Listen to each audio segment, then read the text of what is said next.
ठाण्यात 81 शाळा अनधिकृत असून त्यापैकी एकट्या दिव्यात 65 शाळा आहेत। सर्वसामान्य विद्यार्थ्यांचं नुकसान करणाऱ्या या शाळांच्या चालकांवर FIR दाखल करूनही या शाळा अद्याप सुरू आहेत। या शाळांना पाठीशी घालणारे झारीतील शुक्राचार्य कोण आहेत असा प्रश्न करत संस्थाचालक आणि सरकारी यंत्रणेच्या संगनमतामुळेच या शाळा सुरू असल्याचा आरोप आमदार संजय केळकर यांनी केला। यावेळेला त्यांनी या शाळांचं वीज आणि पाणी खंडित करण्याची मागणी देखील केली आहे।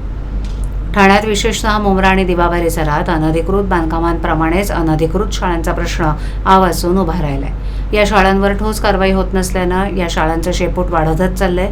त्यामुळे सर्वसामान्य पालक आणि विद्यार्थ्यांची फसवणूक होत असून विद्यार्थ्यांचं शैक्षणिक भवितव्य धोक्यात आलंय। शहरातील 81 पैकी 65 अनधिकृत शाळा दिवा परिसरात सुरू असल्याचा दावा अधिकृत शाळा संघटनेकडून केला जातोय। शैक्षणिक वर्ष सुरू होण्यापूर्वीच शिक्षण अधिकाऱ्यांनी अनधिकृत शाळांमध्ये शिक्षण घेणाऱ्या विद्यार्थ्यांचं समायोजन अधिकृत शाळांमध्ये करण्यात यावं अशा सूचना करण्यात आल्या होत्या। मात्र या सूचनेकडे दुर्लक्ष करण्यात आले। या सर्व शाळांना सर्व प्रकारच्या सुविधा मिळत असल्यानं या शाळा सुरू असून हे सर्व सरकारी यंत्रणांच्या संगनमतानं सुरू असल्याचा आरोप केळकर यांनी केलाय। शिक्षण विभागाच्या वतीनं अनधिकृत शाळांच्या विरोधात गुन्हे दाखल करण्यात आलेत।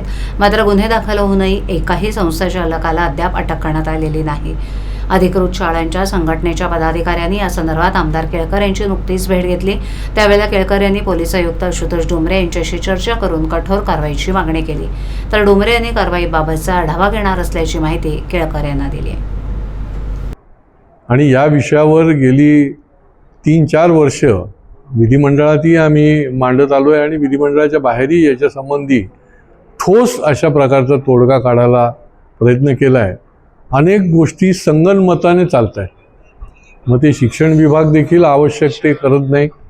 त्या ठिकाणी जे वीज खातं आहे किंवा पाणी खातं आहे किंवा पोलीस खातं आहे, आता 81 शाळा आहेत। मुंब्र्यामध्ये दिव्यामध्ये त्याच्यातल्या 65 शाळा आहेत आणि याच्यावर सगळ्यांवर FIR केलेला आहे शिक्षण विभागाने।